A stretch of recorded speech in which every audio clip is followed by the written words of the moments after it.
Hi guys, very welcome to Mentour, yet another video podcast. I hope you're all doing fantastic out there.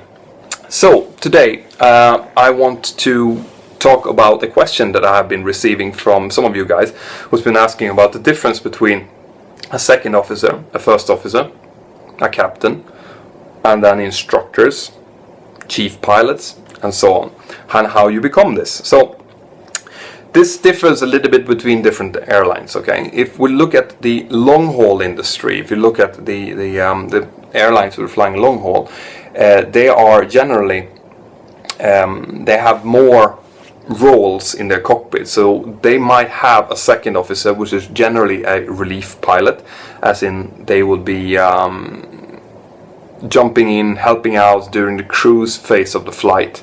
But they wouldn't be doing the takeoff, departure, or arrival and landing very often in the beginning. That's something that you do in the beginning of your career. You might get to do 3 takeoffs and landings every 90 days, things like that, or you might not even get that. You might have to go into the simulator to do that to keep yourself current. But that's a second officer as a relief pilot. Okay. In medium and short haul companies, the second officer grade is generally applied to new first officers. So they are actually working as first officers, but they have 1 or 2 stripes, normally 2 stripes at least. And in that case, it's referring to a pay grade. So you're a second officer, you earn this much, and then once you have attained enough hours to become a first officer, you will then bump your salary a little bit, and then you might become a senior first officer. That's when you get your 3 stripes, and at the end of your senior first officer period, if you're suitable and you're elected, you might be going for your command upgrade and then become a captain. All right. With a CPL, a commercial pilot license, you can be a second officer or first officer or a senior first officer, all of those. Okay. In order for you to become a captain, you need an ATPL, an air transport pilot license. So that's a separate license that you need in order to become a captain. I've had a lot of questions about this as well. The ATPL, when you do your CPL training, when you do your commercial pilot training, so you get your CPL, your instrument rating, your multi-engine rating, your MCC course, and maybe even a jet orientation course. When you do all of that, you tend to do the theoretical part of the ATPL license. That's called, to achieve your frozen ATPL. That's what it stands for. It's just a little bit more theory than only getting your CPL theory, but most airlines requires you to have the frozen ATPL theory. The reason for that is that when you have achieved the amount of hours needed to get your ATPL, your air transport pilot license, that's 1,500 hours total time. I think I remember it's 500 hours of pick, and there's a little bit of other hourly requirements as well, which are normally perfectly done as soon as you have 1,500 hours of total time. So when you've achieved those hours, then you can do a skill test for your ATPL, which is normally done in the simulator. There's a few extra exercises that you need to do as part of your normal annual license proficiency check. So you know that check that I was talking about before in the recurrent training when you extend your license. If you add on a few things onto that, you can do it as a skill test for your ATPL. But that's only provided that you have actually done the frozen ATPL theory before. Okay, so that's why people do that. That's why people have the frozen ATPL theory, so they can work as a first officer, second officer, first officer, and senior first officer until they have enough hours. And then they do the license skill test, the LST, and they lift their ATPL.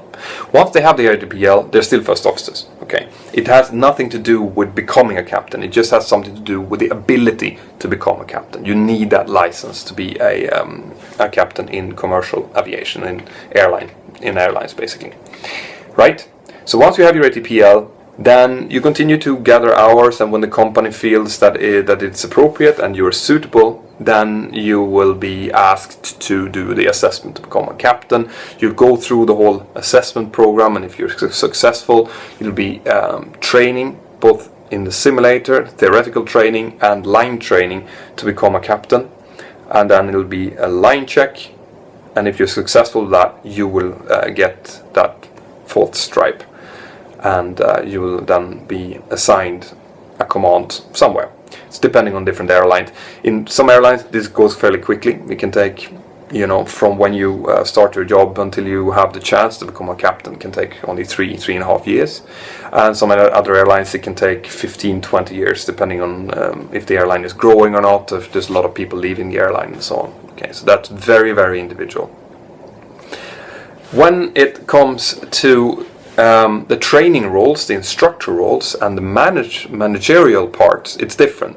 So going from a second officer to a first officer to a captain is something that is kind of a organic development in your career. As in, if everything goes alright and you play your cards right and you're skilled enough, you will eventually achieve captain grade, generally speaking. However, management posts is different. So managerial posts will be announced within the airline when then there is a vacancy, and you will have to apply for those posts, providing that you have all the required background knowledge, experience. And then it will be a separate process to get into that, and that goes also for the instructor roles. So if you're a first officer in my airline, for example, you can become what's called an SFI, which is a synthetic flight instructor. That's you'll be able to instruct in the full flight simulator. You'll instruct both captains and first officers, but you won't be able to instruct in the aircraft, and there's a couple of other things connected to it. But you can still be an instructor, do recurrent training and so on, but you can't do recurrent checking. Okay. There's also something called a synthetic flight examiner, an SFE, but it's a little bit more uncommon actually. Generally speaking, you can become an SFI, and then once you become a captain, you can then apply to become a TRI, which is type rating instructor. And then if the company needs you to, and they elect to, or they choose you, you can become a type rating examiner. The type rating instructor is very similar to an SFI. You do type rating trainings, recurrent training, and so on in the simulator. A type rating examiner can do all of the things as an SFI and TRI can do, but they can also examine. So they will be able to, on behalf of the aviation authorities, sign, extend and issue licenses, not issue licenses, but approve licenses for the authority to issue. Okay, so that's SFI, TRI and TRE. That's what you hear. When it comes to chief pilot, obviously there's only one chief pilot. There are something called post holders within an airline. Okay, so a post holder is someone who is overly responsible of a specific department within the airline. The chief pilot is the overall is the pilot that has the overall responsibility for the compliance of all the individual pilots, the training department, the entire airline. Okay, so that's against the authorities. So if the authorities have something to say about the airline, they will go to the chief pilot and say, can you please explain why this is like this or why this is like that. So he or she is the overall responsible pilot when it comes to the authorities. Below him there are other post holders as well. It might be post holders for the safety management system. It normally is a post holder for the training organization, but they're all under the chief pilot. So for example, the TRIs and the TREs, they will be answering to the chief instructor simulator or chief instructor line captain, and those will be answering to the head of training. The head of training will be responsible to the chief pilot. So you see, it kind of goes down as like a pyramid like this, with more and more people below. And it has to be like this, because you have to have someone who is always responsible for all the individual parts of an airline. Right. So in order to get you to become a chief pilot, you generally need an enormous amount of experience, and you have to have been in the company for a very long time. You have to be very well regarded.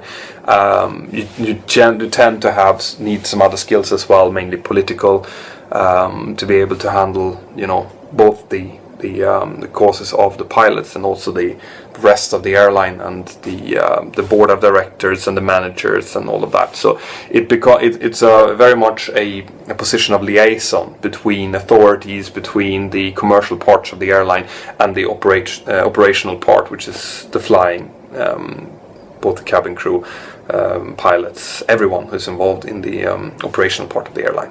Okay, so that's a chief pilot. There's very few chief pilot positions out there, and you can always apply for them if they come up, if you have the relevant experience to do so.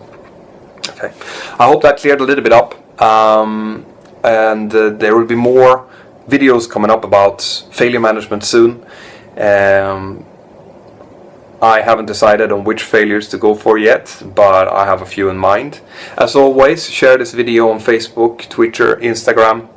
Let me know if you like it. Let me know if you have any suggestions about future content. And I'll see you all next time. Thank you.